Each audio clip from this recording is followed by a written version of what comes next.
Ensuite, avant d'attaquer l'activité 3, mais que je vais faire avec vous en vidéo, donc c'est-à-dire, je vais exactement faire ce que vous auriez pu faire en manipulation en classe, sur le logiciel, puisqu'il aurait fallu aller en salle informatique. Alors, avant ceci, j'aimerais que vous notiez donc, dans votre cours, au grand 1, développement et reproduction des végétaux, vous avez déjà fait l'activité 1 de la fleur aux fruits, l'activité 2, la dissection de la graine. Maintenant, j'aimerais que vous notiez activité 3, la germination des graines, et que vous marquez en dessous, à l'aide de la vidéo, je vais remplacer, effectivement, je remplace un peu l'intitulé habituel, à l'aide de la vidéo que je vous fais actuellement, remplir la fiche activité jointe.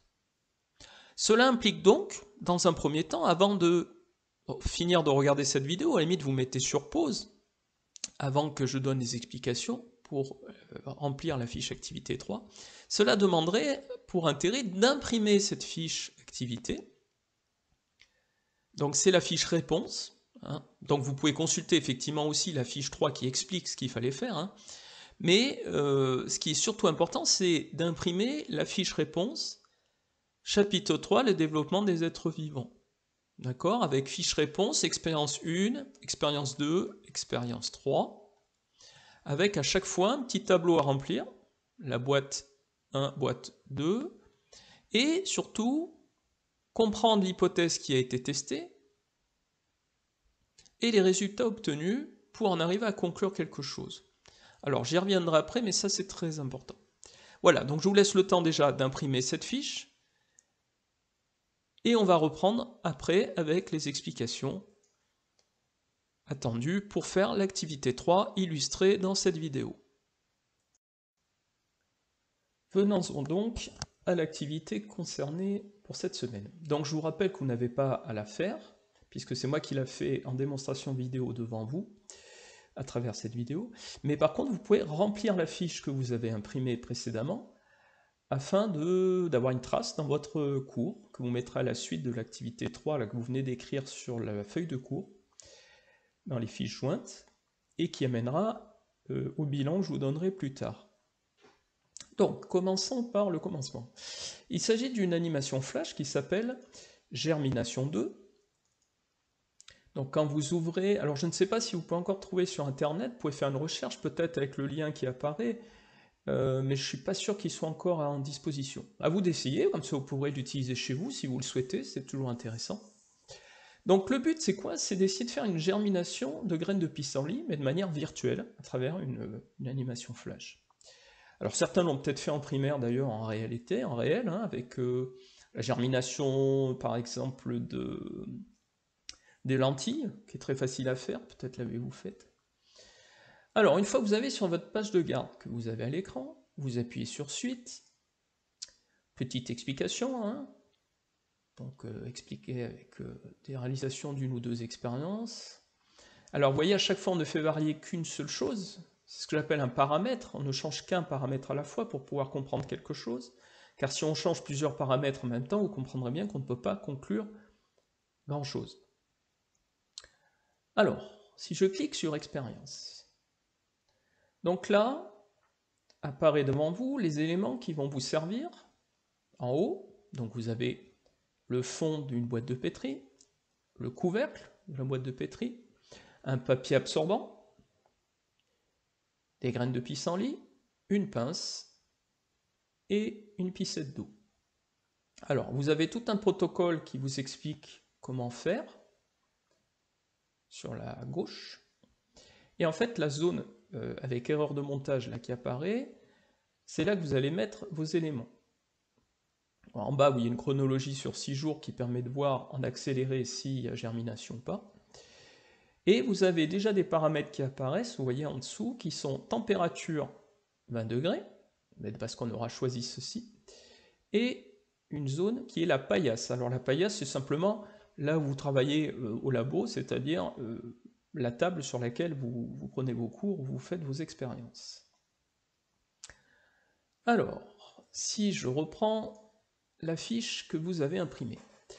L'expérience 1, donc on vous met complète le tableau ci-dessous, avec boîte 1 à gauche et boîte 2 à droite. Donc vous verrez tout à l'heure qu'on peut faire un montage avec les deux boîtes. Alors, ici, on vous met présence ou absence d'eau. Donc en fait, dans ces cases-là, j'attends juste que vous mettiez présente ou absente. En clair, on met de l'eau ou on n'en met pas. Lumière ou obscurité. Ça veut dire, est-ce que la boîte de pétri pour la germination sera posée à la lumière ou dans un endroit sombre? Et ensuite, la température, puisque vous verrez qu'on aura l'opportunité de le mettre dans une zone où il fait à peu près une température ambiante autour de 20 degrés, ou dans un frigo où il en fera, je crois, de mémoire que 5. Alors, ce qui est très important à comprendre dans votre fiche, et là où les élèves la plupart du temps ont des soucis, quand ils font cette activité, c'est de faire la distinction entre une hypothèse testée, un résultat obtenu, une conclusion. Donc en fait, si je prends dans l'ordre, on va le faire ensemble en manipulation, je vais voir ce qui se passe si je mets de l'eau ou je ne mets pas d'eau. Ok? Donc, quelle hypothèse d'après vous je vais tester? Alors je mets un début de phrase qui doit vous aider. Pour germer, une graine a besoin d'eau. D'accord? Ça c'est mon hypothèse. Je pense que la graine pour germer a besoin d'eau.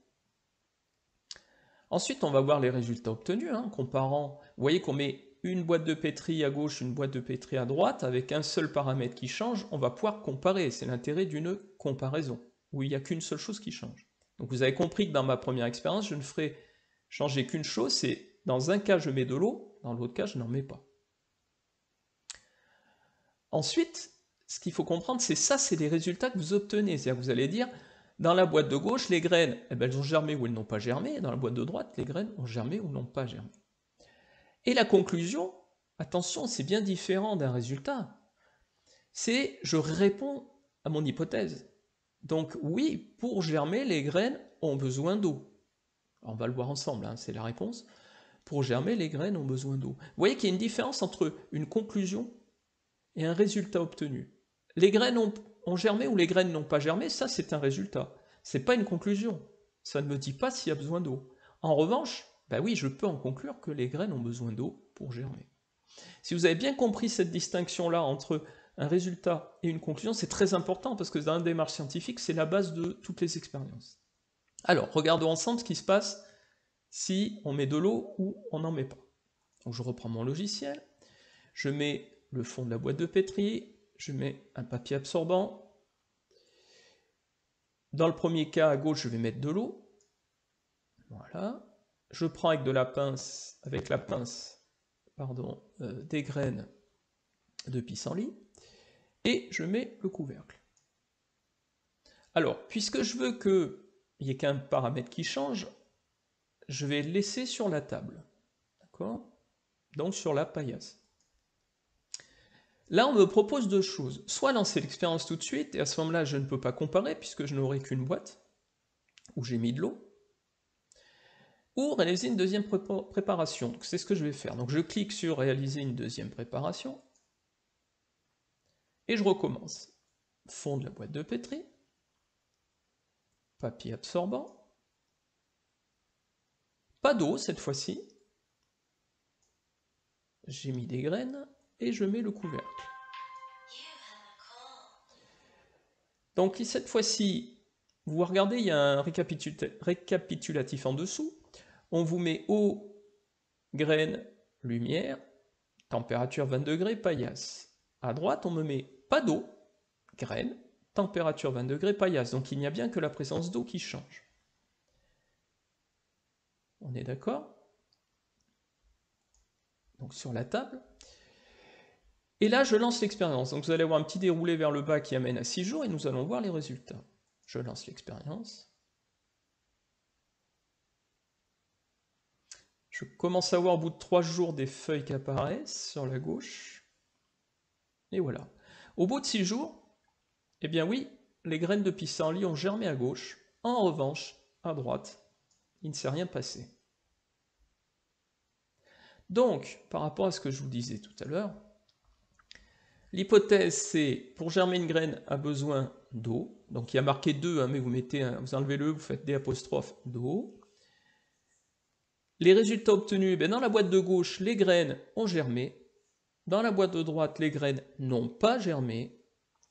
Conclusion, réponse, pour germer, les graines ont besoin d'eau. Voilà, si vous avez compris le principe, une fois que vous l'avez fait sur 1, c'est assez simple pour la suite.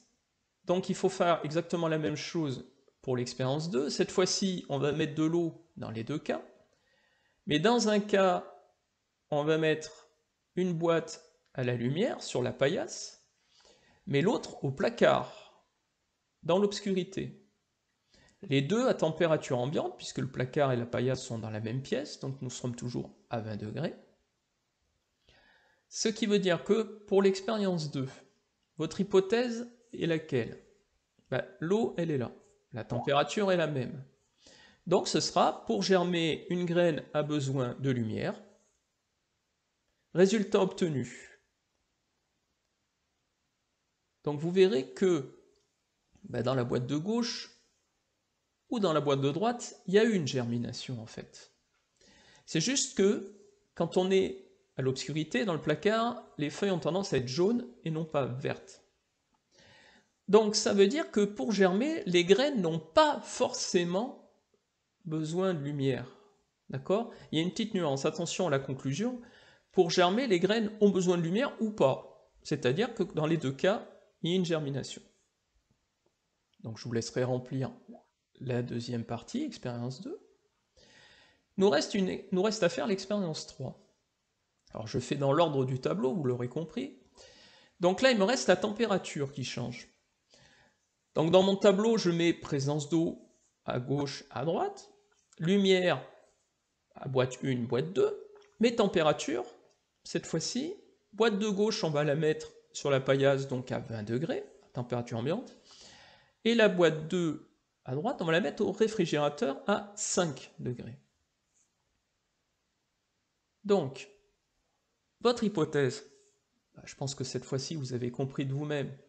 Pour germer, une graine a besoin d'une température ambiante, d'une température de la pièce, par exemple, une température à 20 degrés.